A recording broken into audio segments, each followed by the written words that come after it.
করোনায় একদিনে ৭৭ জনের মৃত্যুর রেকর্ড। লকডাউনের মধ্যেও ঢাকায় দোকান, শপিং মলে ভিড়, উপেক্ষিত স্বাস্থ্যবিধি।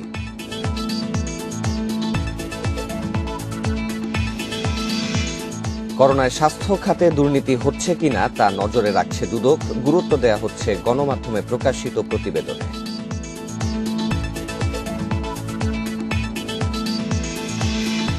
হেফাজতের মামুনুল হকের দ্বিতীয় স্ত্রী জান্নাত আরা নিখোঁজ জানিয়ে থানায় জিডি। জীবনের নিরাপত্তা চেয়েছেন বড় ছেলে আব্দুর রহমান।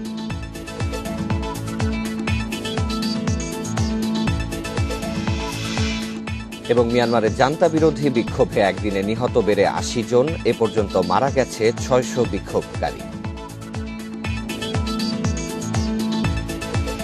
ইন্ডিপেন্ডেন্ট সংবাদের প্রধান শিরোনামগুলো শুনছিলেন। পুরো খবর নিয়ে আছি শাফাত বিন ফরিদ। করোনায় গত ২৪ ঘণ্টায় রেকর্ড ৭৭ জনের মৃত্যু হয়েছে। গত সপ্তাহের তুলনায় এর হার বেড়েছে ৩০.২৩%। নতুন করে করোনা শনাক্ত ৫,৩৪৩ জনের। গত সপ্তাহের তুলনায় শনাক্তের হার বেড়েছে ২৬.৪৮%। করোনা মহামারীর এক বছরে দেশে সংক্রমণ পৌঁছেছে সর্বোচ্চ পর্যায়ে।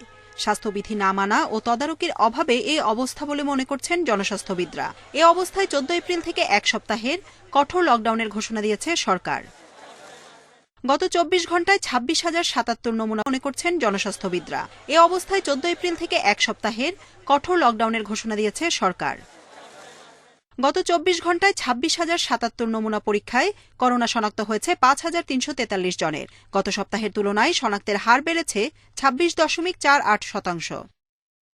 ভ্যাকসিন নিতে হবে এবং আরও ২ বছর পর্যন্ত স্বাস্থ্যবিধি ঠিকমতো না মানলে এই একটা বাংলাদেশ না, সব অল ওভার দ্য ওয়ার্ল্ড।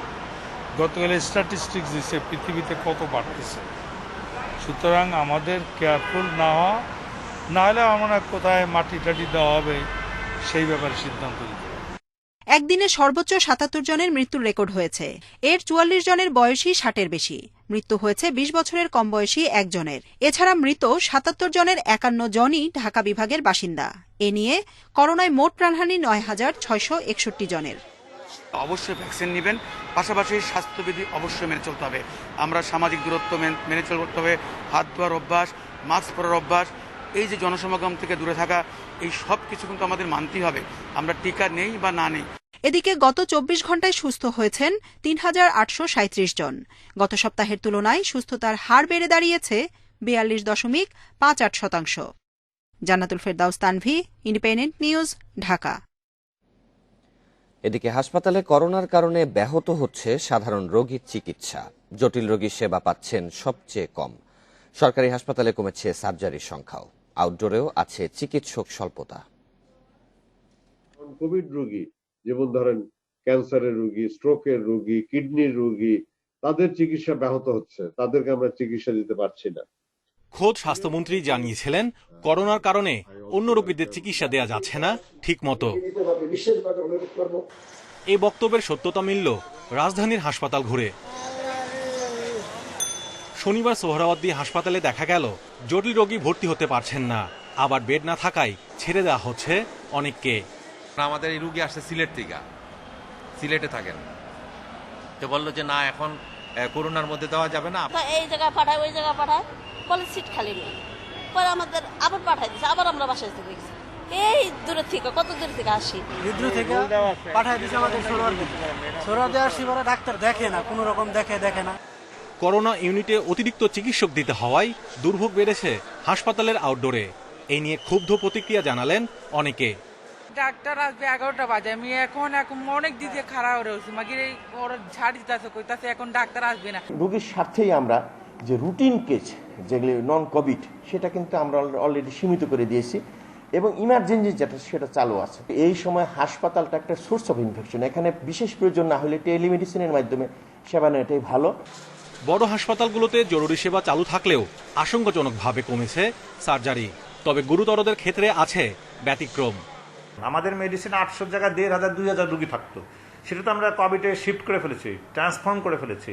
তো এই মেডিসিন কেসগুলি সরকারি নির্দেশনা মোতাবেক অন্য হাসপাতালে যাওয়ার কথা, যার স্পেশালাইজড সুবিধা দরকার তিনি স্পেশালাইজড হাসপাতালে যাবেন। আগে প্রতিদিন আমার মেজর অপারেশন প্রতিদিন 25 থেকে 30টা পর্যন্ত হতো, এখন সেটা কমে আসে 15টা 16টা এরকম চলে আসছে। প্রত্যেকে হলো মোটামুটি জরুরি ট্রিটমেন্ট দরকার, ইমার্জেন্সি ট্রিটমেন্ট দরকার, তাদেরকে আমরা ভর্তি করছি। এছাড়া লকডাউনের কারণে হাসপাতালে সাধারণ রোগীর উপস্থিতিও কমেছে। Mahmudul Hasan, independent news, Dhaka. Corona সংক্রমণ বাড়ায় হাসপাতালের শয্যা সংকটের সঙ্গে পাল্লা দিয়ে বেড়ে চলেছে অক্সিজেনের চাহিদা। করোনার নতুন ভেরিয়েন্টে আক্রান্তদের শারীরিক অবস্থা দ্রুত অবনতি হচ্ছে জানিয়ে জনস্বাস্থ্য বিশেষজ্ঞরা বলছেন, এমন পরিস্থিতিতে হাসপাতালের শয্যা বাড়ানো স্থায়ী সমাধান নয়। স্বাস্থ্যবিধি মানলে 1 সপ্তাহের মধ্যে পরিস্থিতির উন্নতি হতে পারে বলে মত বিশেষজ্ঞদের। পেটের টিউমার, এর পাশাপাশি গ্যাস্ট্রিক ও ডায়াবেটিসের সমস্যায় ভুগছেন 65 বছরের শাহিনা বেগম। টিউমার অপারেশন করাতে চাই করোনার নেগেটিভ সনদ, অথচ গেল কদিনে কয়েকটি হাসপাতাল ঘুরেও মেলেনি পরীক্ষার সুযোগ। যে ভর্তি দিলে অপারেশন হইব, করোনা টেস্টার লিগা পারতাছি না, ফোন দিছি হেরা রিসিভ করে না, পরে আবার দিতাছি খালি ব্যস্ত হেরা ফোন রিসিভই করে না। এছাড়া রাজধানীর বিভিন্ন বুথে যারা করোনা পরীক্ষা করাতে এসেছেন তারাও পোহাচ্ছেন ভোগান্তি। মুগদা হাসপাতালে ফোনে সিরিয়াল নেয়ার নিয়ম চালু হলেও তা নিয়ে দুর্ভোগ সীমাহীন। 158 বার একটা এবং 138 বার 2টা নাম্বারে কল করছি সকাল থেকে, আমি ঢুকাইতে পারতেছি না। এনাদের হেল্পলাইন বাড়ানো উচিত, যে দুটো সিরিয়াল নাম্বার দেওয়া আছে সেই দুটাও যদি ওনারা রেগুলার অ্যাটেন্ড করেন তাহলে এত ভোগান্তি হয় না। রাজধানীর হাসপাতালগুলোতে শয্যা যেন সোনার হরিণ, কয়েকটি হাসপাতাল ঘুরেও শয্যা পাচ্ছেন না রোগীরা। এদিকে করোনার নতুন ভেরিয়েন্টে রোগীর শারীরিক অবস্থার দ্রুত অবনতি হয়, অক্সিজেনের চাহিদা মেটাতেও হিমশিম খাচ্ছে হাসপাতালগুলো। 3টা কোম্পানি মূলত বাংলাদেশের লিডিং পজিশনে আছে, তারা অক্সিজেন সাপ্লাই দিচ্ছে, কিন্তু ওরাও হিমশিম খাচ্ছে। আমরা ঠিকমতো অক্সিজেন পাচ্ছি না। সবারই সম্মিলিতভাবে আগায় আসা উচিত কি করে অক্সিজেনের উৎপাদন বাড়ানো যায়। 9 এপ্রিলের তথ্য মতে রাজধানীতে করোনার জন্য নির্ধারিত 19 হাসপাতালের মাত্র 10% সাধারণ শয্যা খালি রয়েছে এবং আইসিইউ খালি আছে মাত্র 17টি। সংক্রমণ যদি এভাবে বৃদ্ধি হতেই থাকে তাহলে একটা পর্যায়ে হাসপাতাল ব্যবস্থাপনা ভেঙে যাওয়ার সম্ভাবনা আছে। সেই প্রেক্ষাপটে সকলকে আমাদের 18 দফা কর্মসূচি মেনে চলতে হবে। সরকার যে সমস্ত বিধিনিষেধ নিয়মকানুন করেছে, আমরা যদি 2 সপ্তাহ যাবৎ মেনে চলি, নিশ্চয়ই 1 সপ্তাহের মাথায় আমরা সংক্রমণটাকে একটা স্থিতিশীল জায়গায় আনতে পারবো এবং ধীরে ধীরে কমিয়ে আনতে পারবো। সংক্রমণ প্রতিরোধে লকডাউন সহ সরকারি পদক্ষেপগুলো বাস্তবায়ন করতে নজরদারি বাড়ানোরও পরামর্শ দিয়েছেন বিশেষজ্ঞরা। Biprajit Chanda, independent news, Dhaka. এদিকে লকডাউনের 6ষ্ঠ দিনেও রাজধানীতে উপেক্ষিত স্বাস্থ্যবিধি। গণপরিবহনের পর দোকান, শপিং মল খোলায় অনেকটা আগের চিত্রে ফিরে আসে রাজধানী। এমন লকডাউন করোনা রোধে তেমন কোনো কাজে আসছে না বলে মনে করছেন নগরবাসী। ঢাকার প্রবেশমুখ আমিনবাজার গাবতলীর চিত্র এটি।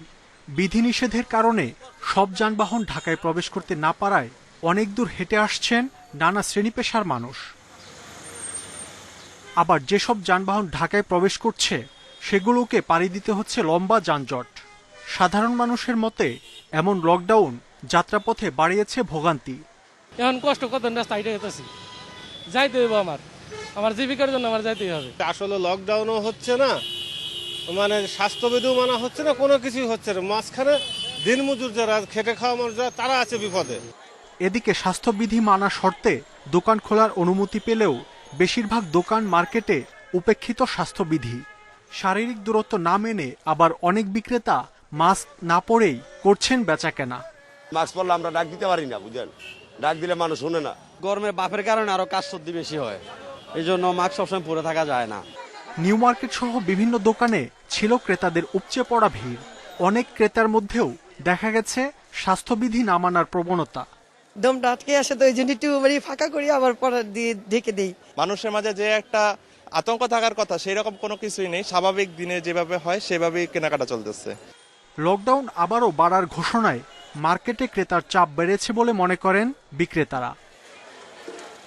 মাহমুদ শরীফ, ইন্ডিপেন্ডেন্ট নিউজ, ঢাকা।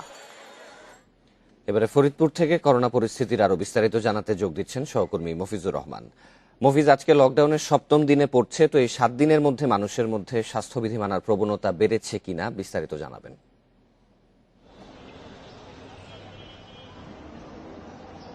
আসলে সারা দেশের চিত্র একই রকম, ফরিদপুর তার ব্যতিক্রম নয়। তো আপনাকে বলে রাখতে চাই, আসলে সাধারণ মানুষের মধ্যে মাস্ক পরার প্রবণতা আগের থেকে একটু বাড়লেও কিন্তু সামাজিক দূরত্ব বলতে যেটি স্বাস্থ্য বিভাগ নির্দেশনা দিয়েছে সেটি আসলে কোনো রকমই মানা হচ্ছে না। এটি একটি একেবারে চূড়ান্ত কথা বিষয়টি।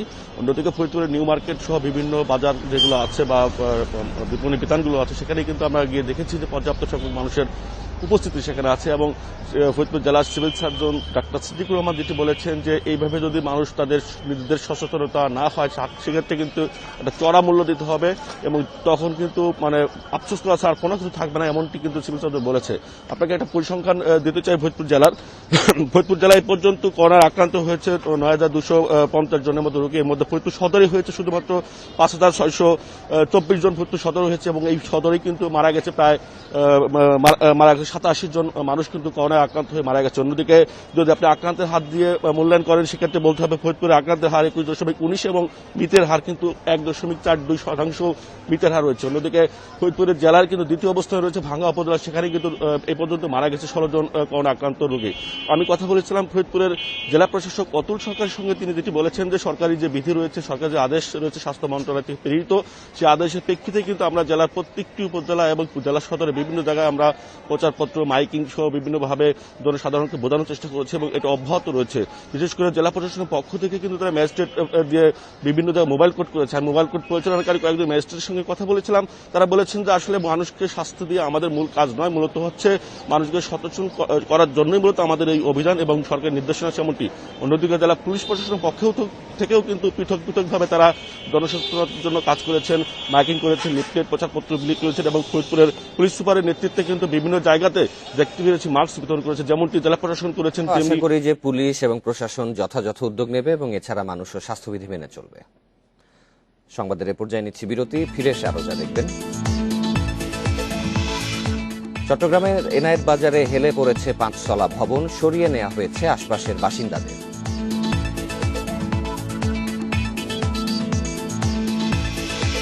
করোনা সংক্রমণ বাড়ায় দেশে বন্ধ সব পর্যটন কেন্দ্র, সমন্বিত পরিকল্পনা ও গ্রামীণ পর্যটনে গুরুত্ব দেওয়ার তাগিদ।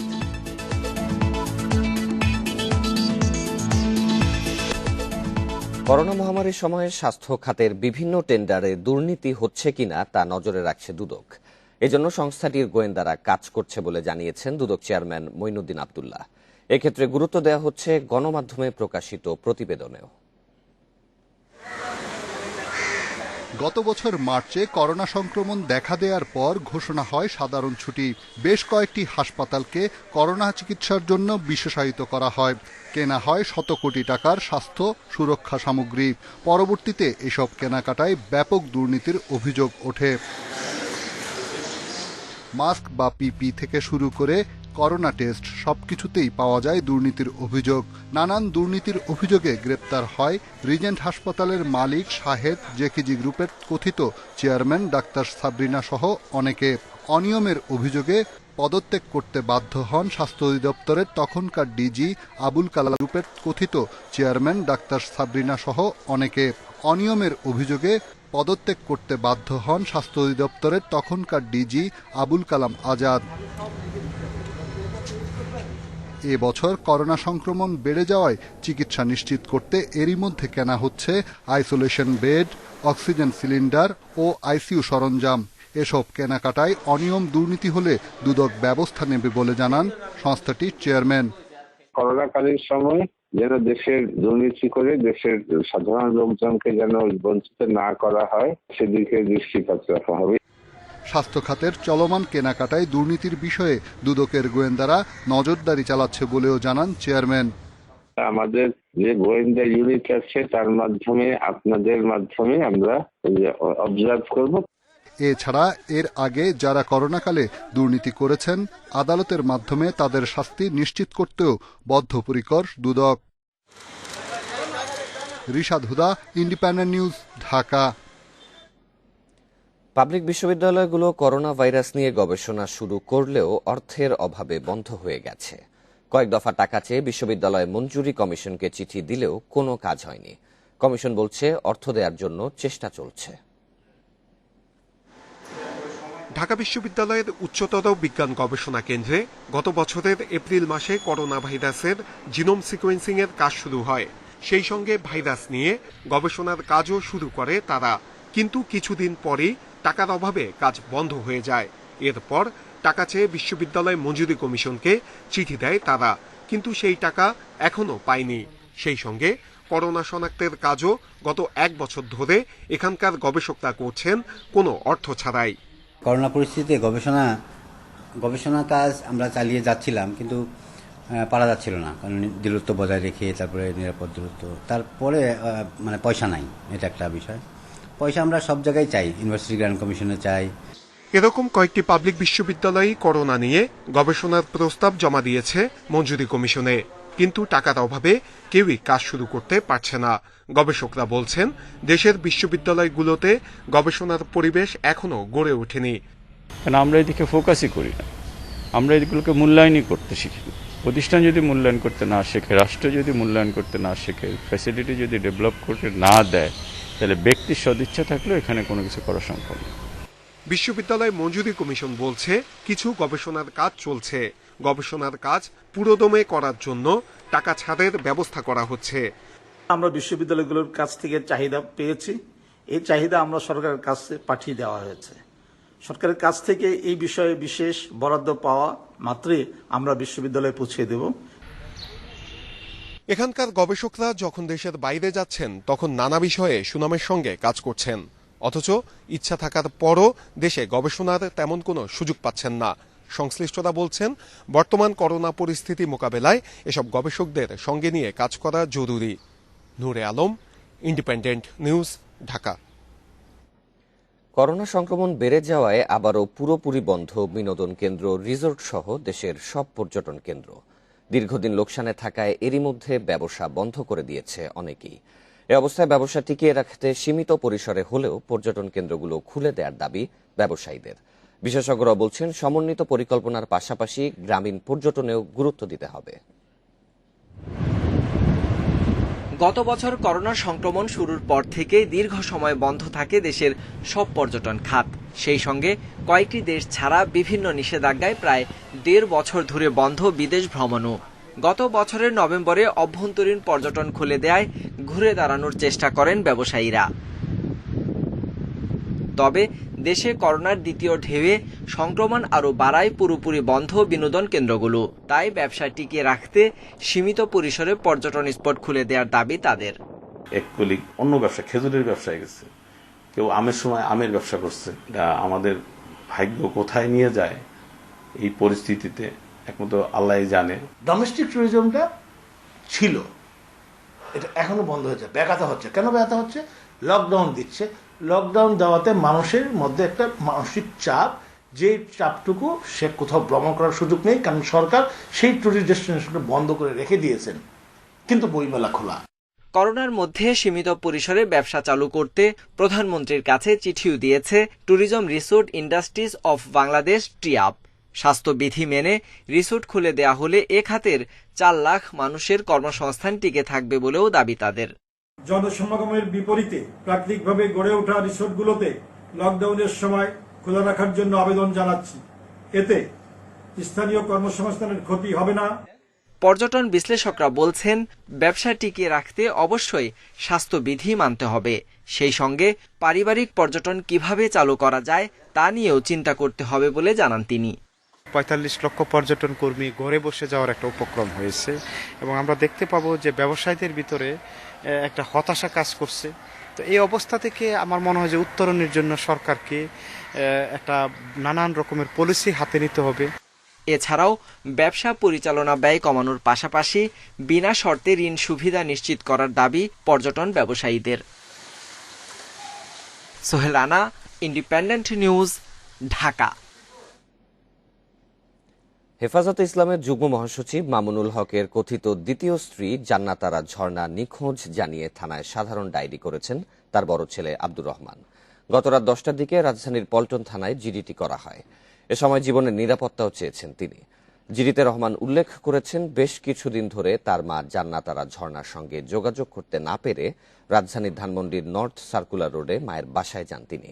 সেখানে গিয়ে জানতে পারেন গেল শুক্রবার ঝর্ণা বাসা থেকে বের হয়ে আর ফেরেননি। রহমান আরও উল্লেখ করেন, শনিবার সন্ধ্যা 6টার দিকে পল্টন মোড়ে তিনি খেয়াল করেন অজ্ঞাত কয়েকজন তাকে অনুসরণ করছেন। এদের নিজের ও মায়ের জীবন ঝুঁকির মুখে বলে সাধারণ ডায়েরিতে দাবি করেন আব্দুর রহমান। চট্টগ্রাম নগরীর এনায়েত বাজারের গোয়ালপাড়ায় একটি 5তলা ভবন হেলে পড়েছে। শনিবার সন্ধ্যা 7:30টার দিকে ভবনটি হেলে পড়ে। খবর পেয়ে পুলিশ পুরো ভবন ঘিরে রেখেছে, সরিয়ে নেওয়া হয়েছে বাসিন্দাদের। বছরখানেক আগে ভূমিকম্পে কিছুটা ক্ষতিগ্রস্ত হয় গোয়ালপাড়ার 5তলা ভবনটি। এরপরও সেখানেই থাকছিলেন অনেকে। সম্প্রতি ভবনের নিচতলায় ভিত শক্ত করতে পাইলিং করে পিলার বসানো শুরু করে মালিকপক্ষ। এজন্য ভবনের নিচে খোঁড়া হয় বড় গর্ত। শনিবার দিনব্যাপী চলে সংস্কার কাজ। সন্ধ্যায় সামনের দিকে হেলে পড়ে ভবনটি। এখন এটা আমরা জমিবন্দি যেমন হয়েছে তখন তো একটা যে কোনো মুহূর্তে একটা অ্যাক্সিডেন্ট তো হতে পারে, কিন্তু এটা ভাঙা ভালো হচ্ছে। এখন আমরা ডিসিশন করছি কালকে থেকে ভাঙা শুরু করবে। এক্সট্রা পিলার দিয়ে বিল্ডিংটাকে শক্ত করার জন্য চাইছিল। ইন দ্য মিন টাইম আজকে হঠাৎ বিল্ডিংটা একটু আগে সামান্য বেঁকে ছিল, এখন প্রায় 3.5 ফুটের মতন বেঁকে চলে আসছে এইদিকে। খবর পেয়ে ঘটনাস্থলে যায় পুলিশ ও ফায়ার সার্ভিস। সরিয়ে নেওয়া হয় ভবনের 5টি পরিবার সহ আশপাশের অন্তত 40টি পরিবার। বন্ধ করে দেয়া হয়েছে ভবনের সামনে চলাচল। আমরা তো অনেক সময় 3তলাকে 5তলা বানাই, সেটা হইতে পারে, আমি জানি না সঠিক। এখন তারা যে কোন ম্যাপের আঙ্গিকে বা কোন অনুমতি সাপেক্ষে করছে, এটা পরবর্তী তদন্ত করলে হয়তো বাইরে হবে জিনিসটা। বিদ্যুতের লাইন, গ্যাসের লাইন ও পানির লাইন আমরা সবগুলো বন্ধ করে দেওয়ার জন্য আমরা অ্যাকর্ডিংলি বলেছি, যেন কোনোভাবেই কোনো মানুষ যেন ক্ষতিগ্রস্ত না হয়। যেটি হয়েছে সেটি বিল্ডিংটি ভেঙে হেলে পড়েছে। এখন বিল্ডিংটি তারা দেখছে এবং আমরা সিডিএর সাথে কথা বলেছি, তারা অ্যাকর্ডিংলি এই ব্যাপারে ব্যবস্থা নেবেন।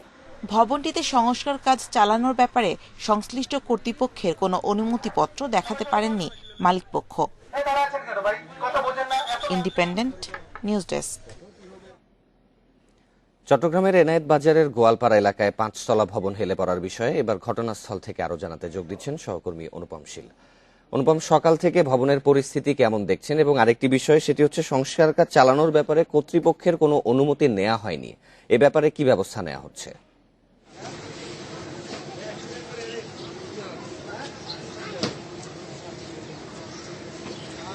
প্রথমত কালকে রাতে যেই অবস্থা ছিল সেটিই আছে, অর্থাৎ এখানে রাতের বেলা এই ভবনটি হেলে পড়া ভবনটির সামনের যে সড়ক, সেই সড়কে সাধারণের চলাচল বন্ধ করে দিয়েছে আইনশৃঙ্খলা রক্ষাকারী বাহিনীর পক্ষ থেকে, এবং দুপাশেই এখন আইনশৃঙ্খলা রক্ষাকারী বাহিনী বিশেষ করে পুলিশের পাহারা বসানো হয়েছে, যাতে কেউ এই এলাকাটিতে প্রবেশ করতে না পারে। আর এছাড়া আশেপাশে যে আমরা খবরেও যেমনটা জানিয়েছিলাম যে অন্তত 40টি পরিবারকে এখান থেকে সরিয়ে নেওয়া হয়েছে, তো যাতে করে এবং এখানে কোনো ধরনের বিপদ ঘটলে সেটি সাধারণের উপর কোনো ধরনের প্রভাব তৈরি না করে, সেজন্যই মূলত এই ব্যবস্থাপনা তৈরি করা হয়েছে। আর কেন বা কি ধরনের অনুমতিপত্র এখানে নেওয়া হয়েছে সেটি আসলে এখনই স্পষ্ট করে বলা যাচ্ছে না, কারণ এক্ষেত্রে চট্টগ্রাম উন্নয়ন কর্তৃপক্ষ সিডিএ বিষয়টি দরকার, এবং গতকাল সন্ধ্যার পরে যখন এই ঘটনাটি ঘটে এরপরে কিন্তু এখনো সিডিএর কেউ এখানে আসেননি।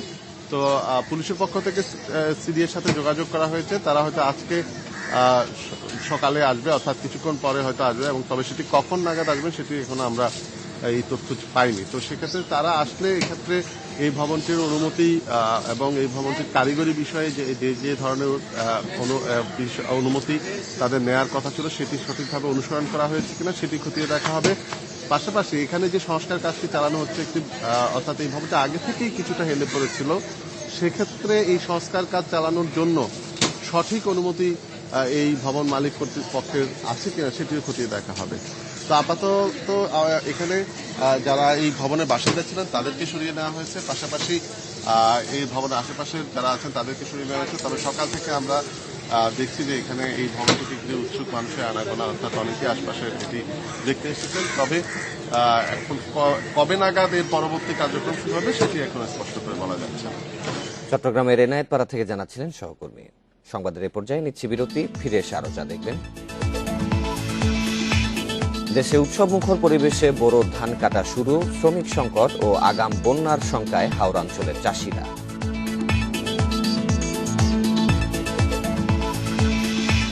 এবং এল ক্লাসিকোতে বার্সেলোনাকে টানা 3 ম্যাচে হারালো রিয়াল মাদ্রিদ, লা লিগায় শীর্ষে লস ব্লাঙ্কোরা।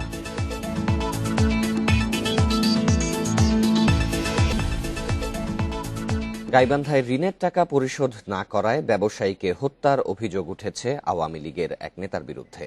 এ ঘটনায় অভিযুক্ত মাসুদ রানাকে আটক করেছে পুলিশ। নিহতের স্বজন ও এলাকাবাসীর অভিযোগ, পুলিশের গাফিলতির কারণেই হত্যার শিকার হতে হয়েছে হাসানকে। এক নেতার বিরুদ্ধে এ ঘটনায় অভিযুক্ত মাসুদ রানাকে আটক করেছে পুলিশ।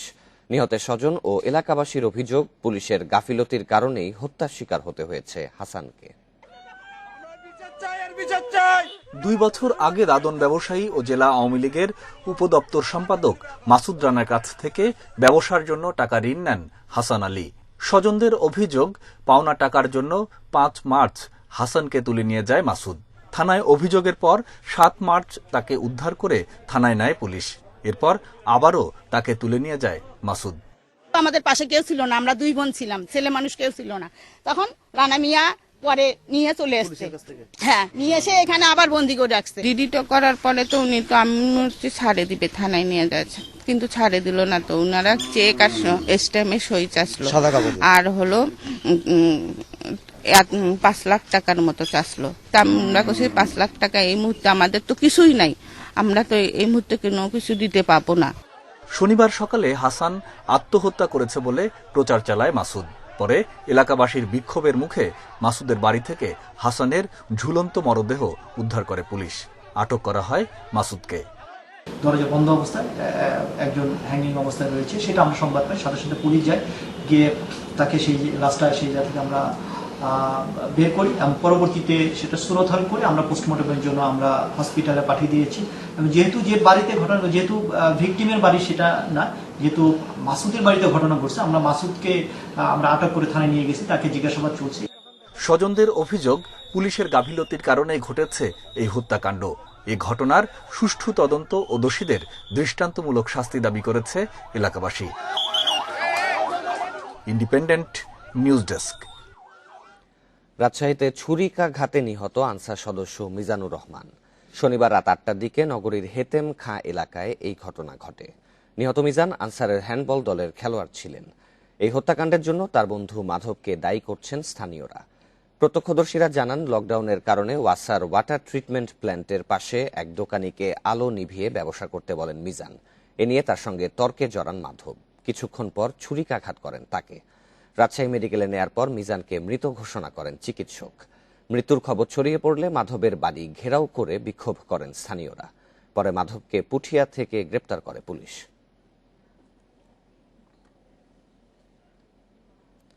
নিষিদ্ধ জঙ্গি সংগঠন জেএমবির ভারপ্রাপ্ত আমির রেজাউল হককে ঢাকার বাড্ডা এলাকা থেকে গ্রেপ্তার করেছে কাউন্টার টেরোরিজম ইউনিট। এক সংবাদ বিজ্ঞপ্তিতে এই তথ্য জানিয়েছে সিটিটিসি। বিজ্ঞপ্তিতে জানানো হয়, প্রাথমিক জিজ্ঞাসাবাদে রেজাউল জানিয়েছেন, জামায়াতুল মুজাহিদিনের আমির সালাউদ্দিন সালেহিনের নির্দেশে জেএমবির কার্যক্রম পরিচালনা করেন তিনি। 2005 সালে সিরিজ বোমা হামলায় সংশ্লিষ্টতার অভিযোগে তাকে গ্রেপ্তার করা হয়। 2017 সালে জামিনে মুক্ত হয়ে আবারও জেএমবির কার্যক্রমে যুক্ত হন তিনি। রেজাউল হকের বিরুদ্ধে ভাটারা থানায় সন্ত্রাস বিরোধী আইনের একটি মামলা তদন্তাধীন। এছাড়াও জিআরপি ও বিমানবন্দর থানায় আরও 2টি মামলা বিচারাধীন বলে জানিয়েছে কাউন্টার টেরোরিজম ইউনিট। জেএমবি সে ভারপ্রাপ্ত আমির সালাউদ্দিন সালেহিনের দেশে এসে বাংলাদেশে কাজ করতেছে। 2017 সালে তৎকালীন আমির ছিল, বাংলাদেশের প্রধান ছিল। সে পুলিশের সাথে বন্দুক যুদ্ধে নিহত হওয়ার পর থেকে সে আমিরের দায়িত্বে আছে আর কি। সে জেএমবি কে সংগঠিত করার চেষ্টা করতেছে।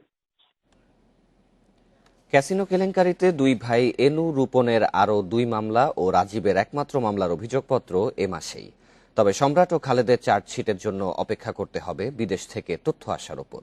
এই 5 জন 250 কোটি টাকা পাচার করেছে বলেও তথ্য পেয়েছে সিআইডি। 2019 সালের 18 সেপ্টেম্বর ঢাকার ইয়ংম্যানস সহ 6টি ক্লাবে শুরু হয় ক্যাসিনো বিরোধী অভিযান। এরপর কয়েক মাসের টানা অভিযানে এর সঙ্গে জড়িত থাকার অভিযোগে সে সময়ের যুবলীগ নেতা ইসমাইল চৌধুরী সম্রাট, খালেদ মাহমুদ ভুইয়া, জিকে শামীম সহ 9 জনকে গ্রেপ্তার করে র্যাব। রাজধানীর গুলশান, মতিঝিল সহ 8 থানায় অর্থ পাচার আইনে তাদের বিরুদ্ধে হয় 13টি মামলা। এ পর্যন্ত 8 মামলার অভিযোগপত্র জমা দিয়েছে সিআইডি। সম্রাটের বিরুদ্ধে অনুসন্ধান শেষে মালয়েশিয়া ও সিঙ্গাপুরে 195 কোটি টাকা পাচারের অভিযোগে গত সেপ্টেম্বরে রমনা থানায় মামলা করে সিআইডি। এতে বলা হয়েছে সম্রাটের সহযোগী আরমান ক্যাসিনো থেকে উপার্জিত টাকা হুন্ডির মাধ্যমে বিদেশে পাচার করেছেন। অক্টোবরে এই দুই দেশের কেন্দ্রীয় ব্যাংকের কাছে সম্রাটের লেনদেনের তথ্য চাইলেও এখনো জবাব আসেনি। খালেদের বিরুদ্ধেও মালয়েশিয়া, সিঙ্গাপুর ও থাইল্যান্ডে 8.5 কোটি টাকা পাচারের তথ্যে মামলা হয় মতিঝিল থানায়। এই 3 দেশের কেন্দ্রীয় ব্যাংকে তার লেনদেনের তথ্য 8 মাসেও পাওয়া যায়নি। সম্রাটের বিরুদ্ধে একটা মামলা এবং যে খালেদ মাহমুদের যে মামলা, এই মামলাগুলো বাইরে আমরা মালয়েশিয়া, সিঙ্গাপুর, থাইল্যান্ডে আমরা এমএলএ পাঠিয়েছি। ডিপেন্ড করবে সেখান থেকে এমএলএর মাধ্যমে স্টেটমেন্টগুলো আসার জন্য, ওটা পেলে আমরা ডিসপোজ করতে পারব। ক্যাসিনো বিরোধী অভিযানে গ্রেপ্তার হন মোহাম্মদপুরের সাবেক কাউন্সিলর তারেকুজ্জামান রাজীব। গত বছরের ফেব্রুয়ারিতে মামলা হলেও শেষ হয়নি তদন্ত। তবে তার বিরুদ্ধেও 19 কোটি টাকার অবৈধ সম্পদ অর্জনের তথ্য মিলেছে। ক্যাসিনো কাণ্ডের আলোচিত চরিত্র পুরান ঢাকার 2 ভাই এনুরূপনের মানি লন্ডারিং এর 6 মামলার 2টির তদন্ত চলছে। গত বছরের ফেব্রুয়ারিতে তাদের লালমোহন শাহ স্ট্রিটের বাসায় 26.5 কোটি টাকা পায় র্যাব। সিআইডি বলছে ক্যাসিনো অভিযান চলার সময় এনুরূপনের অন্য 3 ভাই এ টাকা লুকিয়ে রেখেছিলেন। অন্য মামলায় তাদের 121টি ফ্ল্যাট, 25 কাঠা জমি ও 5টি গাড়ির খোঁজ পেয়েছে সিআইডি। বোঝা যাচ্ছে যে কিছু লোক জড়িত আছে, কিন্তু পর্যাপ্ত এভিডেন্স আমি জোগাড় করতে পারছি না, তখনই তাদেরকে আমি আইনের আওতায় নিয়ে আসতে পারি না, কিন্তু আমাদের চেষ্টা থাকে। এসব মামলার তদন্ত দ্রুত শেষ করে প্রয়োজনে ক্যাসিনো কেলেঙ্কারির প্রধান অভিযুক্তদের বিরুদ্ধে আরো কিছু মামলা হতে পারে বলে জানিয়েছে সিআইডি। এপ্রিল মাসের মধ্যে আমরা শেষ করতে পারবো ইনশাআল্লাহ। Masudur Rahman, independent news, Dhaka. উৎসবমুখর পরিবেশে দেশের বিভিন্ন এলাকায় শুরু হয়েছে বোরো ধান কাটা ও মাড়াই। বাম্পার ফলনের পাশাপাশি মৌসুমের শুরুতেই দাম ভালো পাওয়ায় হাসি ফুটেছে কৃষকের মুখে। তবে শ্রমিক সংকট এবং ঝড় বৃষ্টির কারণে আগাম বন্যার শঙ্কায় ফসল ঘরে তোলা নিয়ে দুশ্চিন্তায় পড়েছেন হাওড়াঞ্চলের কৃষকরা। লক্ষ্মীপুরে এবার 36,000 হেক্টর জমিতে বোরোর উৎপাদন লক্ষ্য 1,30,000 মেট্রিক টন। হয়েছে বাম্পার ফলনও। প্রতিমন ধান স্থানীয় বাজারে বিক্রি হচ্ছে 1,000 থেকে 1,100 টাকায়। দাম ভালো পাওয়ায় খুশি চাষিরা। পানিও টাবল হয় না, আর বিদ্যুৎও ঠিক মতন ছিল, আর সারের দামও ইয়ের ভিতরে সীমিতের ভিতরে ছিল।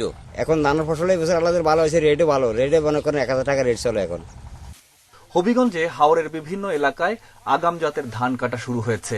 উচ্চ ফলনশীল এসব ধান চাষে চাষিদের সহযোগিতা করছে বাংলাদেশ ধান গবেষণা ইনস্টিটিউট। তবে নতুন নতুন জাতগুলোকে আমরা কৃষকের মাঝে ছড়াচ্ছি, যেহেতু কৃষক অধিক ফলন পেতে পারে এবং তাদের খরচ কম হয়, পোকামাকড় আক্রমণ থেকে যে তাড়াতাড়ি রক্ষা পায়। আগাম বন্যার শঙ্কা ও শ্রমিক সংকটের মধ্যেই সুনামগঞ্জেও ফসল ঘরে তুলতে শুরু করেছে কৃষকরা। তবে বৈরী আবহাওয়ার কারণে মাড়াই ও ধান শুকানো নিয়ে বিপাকে পড়েছেন তারা।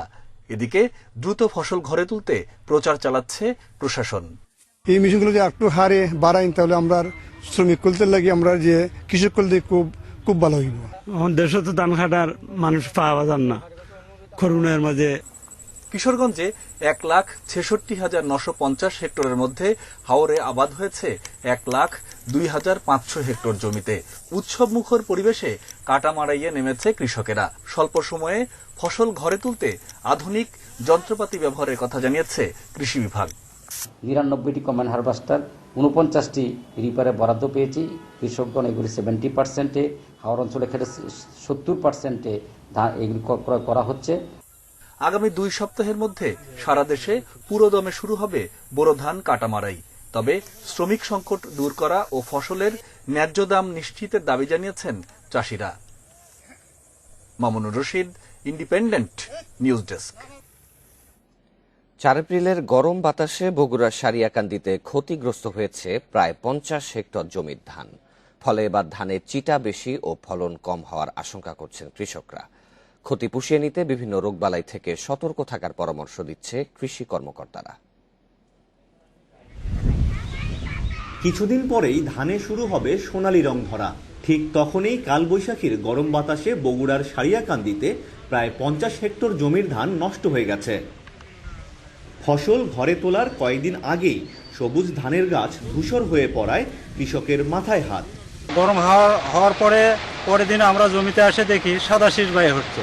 সরকার থেকে কিছু সহযোগিতা করে তাহলে কিছুটা আমাদের পোষাবে। কৃষি কর্মকর্তারা বলছেন গরম এই বাতাসের নাম লু হাওয়া। এই বাতাসে ধান চিটায় পরিণত হয়েছে, সাদা বিবর্ণ হয়ে পড়েছে গাছ। ক্ষতি পুষিয়ে নিতে প্রণোদনা পরিকল্পনার কথা বলছেন তিনি। যেসব কৃষক আসলে এই ফ্লু হাওয়ার কারণে নষ্ট হয়ে যাচ্ছে যাদের ধান জমি, তাদেরকে একটু প্রণোদনার আওতায় নিয়ে এসে তাদের ক্ষতি একটু পুষিয়ে নেওয়ার ব্যবস্থা করতে হবে। তবে ধানের সর্বোচ্চ ফলন পেতে জমিতে পর্যাপ্ত পানি দেওয়ার পরামর্শ দিচ্ছেন কৃষি কর্মকর্তারা। আমিরুল লতিফ, ইন্ডিপেন্ডেন্ট নিউজ, বগুড়া। কঠোর লকডাউনের কারণে পয়লা বৈশাখে দুদিন আগেই শেষ হচ্ছে এবারের ২১ বইমেলা। এতে লেখক পাঠকের মনে ছিল বিষাদের সুর। শেষ মুহূর্তের বেচা কেনার সুযোগ না থাকায় বিপর্যস্ত ছিলেন প্রকাশকেরাও। শেষ বেলায়ও মন খারাপের সুর বইমেলায়, তার উপর চতুর্থ সপ্তাহে এসেও প্রত্যাশা অনুযায়ী জমেনি মেলা। তবে শনিবার ছুটির দিন হওয়ায় কিছুটা বেশি ছিল লেখক পাঠকের সমাগম। লকডাউনেও মেলা চলমান থাকায় যে খুশি ছিল, দুদিন আগে শেষ হওয়া ঘোষণায় হয়েছে আশাভঙ্গ। আসলে শুরু থেকেই মেলাটা আশাভঙ্গের মধ্য দিয়ে চলতেছে। সবাই এখন ছুটির মুখে আছে, কিন্তু বই মেলার জন্য কষ্টটা আমাদের রয়ে গেল। আমরা যারা সাধারণত আসি পাঠকরা, আমরা কিছু উৎসাহ হারিয়ে ফেললাম। 14 এপ্রিল পয়লা বৈশাখে শেষ মুহূর্তের বেচা কেনার যে সম্ভাবনা ছিল, তাও আর না থাকায় ক্ষতি পুষিয়ে নেওয়ার সুযোগ দেখছে না প্রকাশনা প্রতিষ্ঠানগুলো। হালকা পাতলা কিছু বেচা বিক্রি হয়েছে, কিন্তু সেই তুলনায় আমাদের যে লস ওইটার পরিমাণই অনেক বেশি হয়েছে। এই দিক দিয়ে আমরা একটু আশাহত হয়েছি যে 2 দিনের বিক্রিটা আর কি আসলো না। কারণ পাঠকরা কিন্তু শেষের দিকে একটা টার্গেট নিয়ে থাকে যে আমি এই তারিখে যাব বা ওই তারিখে যাব। এই ক্ষেত্রে এই পাঠকরা কিন্তু ক্ষতিগ্রস্ত হচ্ছে। তবে বাংলা একাডেমি বলছে 14 এপ্রিল থেকে কঠোর লকডাউনের বিষয়টি বিবেচনায় রেখেই মেলার সময় 2 দিন কমিয়ে আনা হয়েছে। আমরা 2 দিন আগেই সরকারি নির্দেশে এই বইমেলাটি স্থগিত করার জন্য নির্দেশনা পেয়েছি। 12 তারিখ মেলাটি চলবে। 12 তারিখ রাতের ভেতরে যারা প্রকাশক আছেন তারা তাদের বইগুলো নিয়ে যাবে। 21 বইমেলার 24তম দিনে নতুন বই এসেছে 108টি। সুলতানা জাহান মিতু, ইন্ডিপেন্ডেন্ট নিউজ, ঢাকা। সংবাদের সময় হলো বিরতি, ফিরবো আরো খবর নিয়ে। মিয়ানমারের সামরিক জান্তা বিরোধী বিক্ষোভে নিরাপত্তা বাহিনীর গুলি ও গ্রেনেড হামলায় নিহতের সংখ্যা বেড়ে 80 জনে দাঁড়িয়েছে। শুক্রবার বাগো শহরে এই হামলার ঘটনা ঘটে। প্রত্যক্ষদর্শীর বরাত দিয়ে স্থানীয় সংবাদ মাধ্যম জানায়, মিয়ানমারে বাগো শহরে নিরস্ত্র আন্দোলনকারীদের ওপর হামলা করে নিরাপত্তা বাহিনী। এতে 80 জনেরও বেশি মানুষ নিহত হয়। স্থানীয় সংবাদ মাধ্যম জানায়, জেআর মুনি প্যাগোডা কম্পাউন্ডে মৃতদেহ ফেলে রাখা হয়েছে। ফেব্রুয়ারি থেকে চলা জান্তা বিরোধী বিক্ষোভে এখন পর্যন্ত 600রও বেশি মানুষের প্রাণহানি হয়েছে। তবে সামরিক সরকারের মুখপাত্র মেজর জেনারেল জ মিনতুন শুক্রবার এক সংবাদ সম্মেলনে এ পর্যন্ত 248 বেসামরিক নাগরিক ও 16 পুলিশ নিহত হয়েছে বলে জানান। ইন্দোনেশিয়ায় 5.9 মাত্রার একটি শক্তিশালী ভূমিকম্পে অন্তত 8 জন নিহত হয়েছেন, আহত হয়েছেন 12 জন। শনিবার দেশটির জাভা দ্বীপ, বালি সহ বেশ কয়েকটি প্রদেশে ভূমিকম্প অনুভূত হয়েছে বলে জানায় বার্তা সংস্থা রয়টার্স। এই ঘটনায় পার্লামেন্ট ভবন, স্কুল ও হাসপাতাল সহ বেশ কয়েকটি শহরে শতাধিক ভবন ক্ষতিগ্রস্ত হয়েছে বলে জানায় তারা। তবে বেশ কয়েকটি পরাঘাত হলেও সেখানে সুনামির ঝুঁকি নেই বলে জানিয়েছে দেশটির দুর্যোগ ব্যবস্থাপনা সংস্থা। এরই মধ্যে ভূমিকম্প কবলিত অঞ্চলের বেশ কয়েকটি গ্রাম থেকে বাসিন্দাদের সরিয়ে নেওয়া হয়েছে। মোট ক্ষয়ক্ষতির হিসাব এখনও পাওয়া যায়নি। গত সপ্তাহে ঘূর্ণিঝড় সেরোজার আঘাতে ভূমিধস ও আকস্মিক বন্যায় 160 জনের বেশি মানুষের প্রাণহানি হয়। দক্ষিণ এশিয়ার দেশগুলোতে করোনায় আক্রান্তের সংখ্যা 1.5 কোটি ছাড়িয়েছে, যা বিশ্বের মোট শনাক্ত রোগীর 11 ভাগ। এর মধ্যে সবচেয়ে বেশি শনাক্ত ও মৃত্যু হয়েছে ভারতে। দক্ষিণ এশিয়ার মোট প্রাণহানির 84 ভাগই সেখানে। বর্তমানে প্রতিদিন গড়ে 1.5 লাখ রোগী শনাক্ত হচ্ছে দেশটিতে। দ্বিতীয় ধাপের সংক্রমণে বিপর্যস্ত ভারত। একদিকে চলছে টিকা কার্যক্রম, অন্যদিকে প্রতিদিন রেকর্ড করছে সংক্রমণের হার। প্রতিদিন গড়ে 1.5 লাখ রোগী শনাক্ত হচ্ছে দেশটিতে। এ নিয়ে দেশটির মোট আক্রান্তের সংখ্যা 1.32 লাখ, যার মধ্যে সবচেয়ে বেশি আক্রান্ত মহারাষ্ট্রে। এদিকে দেশটিতে এ পর্যন্ত 1,68,000 প্রাণহানি হয়েছে। 10 মাস পর এপ্রিল থেকে আবারও পাকিস্তানে দৈনিক গড়ে 4000 রোগী শনাক্ত হচ্ছে। এছাড়াও বেড়েছে মৃতের সংখ্যা। ডিসেম্বরের পর চলতি সপ্তাহ থেকে প্রতিদিন শতাধিক মৃত্যু হচ্ছে দেশটিতে। এ পর্যন্ত পাকিস্তানে 15,000-এর বেশি প্রাণহানি হয়েছে। এদিকে প্রথম ধাপের সংক্রমণে ঠিক থাকলেও দ্বিতীয় ঢেউয়ে নাকাল শ্রীলঙ্কা। দেশটিতে এ পর্যন্ত 600 জনের মৃত্যু হয়েছে, যার মধ্যে 400ই হয়েছে 2021 সালে। নেপালেও বেড়েছে রোগীর সংখ্যা। এ পর্যন্ত 3000-এর বেশি প্রাণ গেছে সেখানে। আক্রান্ত হয়েছে 3.5 লাখ। অন্যদিকে তুলনামূলক শিথিল অবস্থায় আফগানিস্তানের করোনা পরিস্থিতি। 10 দিনে সেখানে 26 জনের মৃত্যু হয়েছে। দক্ষিণ এশিয়ার দেশগুলোর মধ্যে করোনার সবচেয়ে কম ক্ষতিগ্রস্ত দেশ মালদ্বীপ ও ভুটান। এ পর্যন্ত মালদ্বীপে 67 জনের মৃত্যু হয়েছে, আর ভুটানে মোট আক্রান্ত 900। আশরাফ শুভ, ইন্ডিপেন্ডেন্ট নিউজ। আবারও এল ক্লাসিকোতে বার্সেলোনার হার। কাতালান জায়ান্টদের হারিয়ে লা লিগায় পয়েন্ট টেবিলে শীর্ষে উঠেছে রিয়াল মাদ্রিদ। 43 বছর পর বার্সার বিপক্ষে টানা 3 ম্যাচ জিতল লস ব্লাঙ্কোরা। মাত্র 13 মিনিটেই করিম বেনজেমার দুর্দান্ত নৈপুণ্যে লিড নেয় রিয়াল। অল্প সময় পর টনি ক্রুসের ফ্রি কিকে ব্যবধান দ্বিগুণ করে জিদানের দল। বিরতির আগে কর্নার থেকে মেসির নেয়ার শট পোস্টে বাধা পাওয়ায় গোল হয়নি। 60 মিনিটে গোলের আক্ষেপ ঘুচায় বার্সা ডিফেন্ডার ওস্কার মিনগুয়েজ। এরপর দুদল একাধিক আক্রমণ করলেও জালে বল জড়াতে পারেনি কোনো দলই। খেলার মাঝামাঝি সময় প্রবল বৃষ্টি আসায় অ্যাওয়ে ম্যাচটি আরও কঠিন হয় মেসিদের জন্য। বার্সা তরুণ মিডফিল্ডার ইলাইশ মরিবা শেষ দিকে নেমে দারুণ খেলেন। যোগ করার সময় তার দুর্দান্ত শট গোলবারে বাধা না পেলে সমতা নিয়ে ফিরত বার্সেলোনা। ঘরের মাঠে ম্যানচেস্টার সিটিকে চমকে দিয়েছে লিডস ইউনাইটেড। স্টুয়ার্ট ড্যালাসের জোড়া গোলে সিটিজেনদের 2-1 গোলে হারিয়েছে টেবিলের 9 নম্বর দল। এতিহাদ স্টেডিয়ামে শুরু থেকে আধিপত্য স্বাগতিকদের। ম্যাচের 42 মিনিটে লং বল থেকে বল পেয়ে দারুণ শটে গোল করেন ড্যালাস। 76 মিনিটে বার্নার্ডো সিলভার নৈপুণ্যে আসে সুযোগ। তোরেসের গোলের সমতায় ফেরে সিটি। ম্যাচের শেষ ভাগে অ্যালিওস্কির অ্যাসিস্ট থেকে জয়সূচক গোলটি করেন ড্যালাস। আরেক ম্যাচে অ্যাস্টন ভিলার বিপক্ষে প্রত্যাশিত জয় পেয়েছে লিভারপুল। রেডদের হয়ে গোল করেন মো সালাহ ও আলেকজান্ডার আর্নল্ড। 74 পয়েন্ট নিয়ে টেবিল টপার সিটি, 4-এ অবস্থান করছে লিভারপুল। মহামারীর মাঝেই সফল আয়োজনে তৃপ্তি বঙ্গবন্ধু বাংলাদেশ গেমসে। বঙ্গবন্ধু জাতীয় স্টেডিয়ামে শনিবার পর্দা নেমেছে নবম আসরের। করোনা নিয়ে সতর্কতায় সংক্ষিপ্ত করা হয় সমাপনী অনুষ্ঠান। নতুন মুখ পাওয়াটাই আয়োজনের মূল প্রাপ্তি বলছেন আয়োজকেরা। দুঃসময় পেছনে ফেলে এই উদযাপন নতুন শুরুর। তারুণ্যের আত্মপ্রকাশে পিছু হটেছে কালো ছায়া। সঠিক পরিকল্পনা আর ব্যবস্থাপনায় সামলানো যায় মহামারীর চ্যালেঞ্জ। বঙ্গবন্ধু বাংলাদেশ গেমসের বড় প্রাপ্তি এই আত্মবিশ্বাস। আসরের বড় প্রাপ্তি তারুণ্যের আত্মপ্রকাশ। 31টি ডিসিপ্লিনে আলো ছড়িয়েছেন অনেক নতুন মুখ। সাঁতারে সর্বাধিক 8টি স্বর্ণ জিতে গেমস সেরা সোনিয়া আক্তার। ভারোত্তোলন, সুইমিং, সাইক্লিং, অ্যাথলেটিক্স ছিল রেকর্ডময়। আসরের সেরা বাংলাদেশ আনসার। পরের অবস্থানে সেনাবাহিনীর অ্যাথলিটরা। অলিম্পিক অ্যাসোসিয়েশন এবং যুব ক্রীড়া মন্ত্রণালয়ের সকল কর্মকর্তাগণকে অশেষ ধন্যবাদ জানিয়ে আমি বঙ্গবন্ধু নবম বাংলাদেশ গেমস 2020-এর সমাপ্তি ঘোষণা করছি। করোনা সতর্কতায় সংক্ষিপ্ত করা হয় সমাপনী অনুষ্ঠান।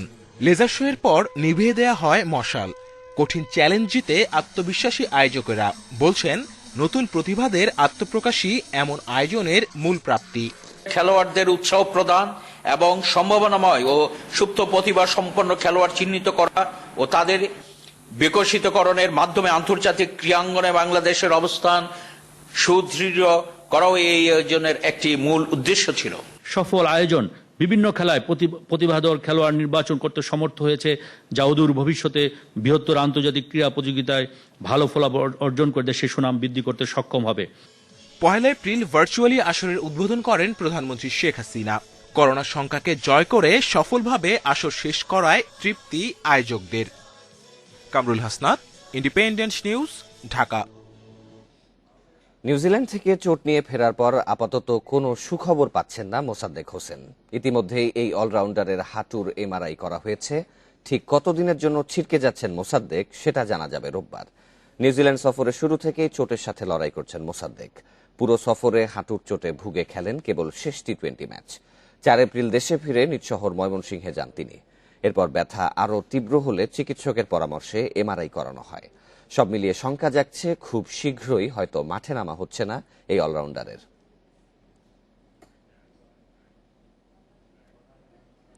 সংবাদ শেষ করার আগে শিরোনামগুলো আরও একবার। এক সপ্তাহে করোনা শনাক্তের হার বেড়েছে 26.48%। লকডাউনের মধ্যেও দোকান, শপিং মলে ভিড়।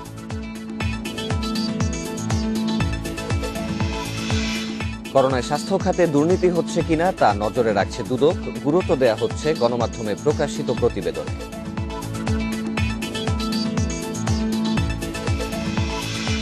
হেফাজতের মামুনুল হকের দ্বিতীয় স্ত্রী জান্নাত আরা নিখোঁজ জানিয়ে থানায় জিডি। জীবনের নিরাপত্তা চেয়েছেন বড় ছেলে আব্দুর রহমান।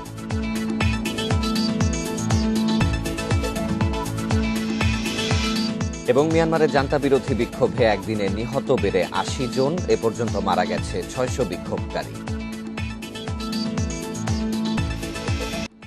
আর এই ছিল এখনকার সংবাদে। ইন্ডিপেন্ডেন্ট টেলিভিশনের সব খবর আরো বিস্তারিত জানতে চোখ রাখুন ফেসবুক, ইউটিউব এবং টুইটারে। ধন্যবাদ সবাইকে।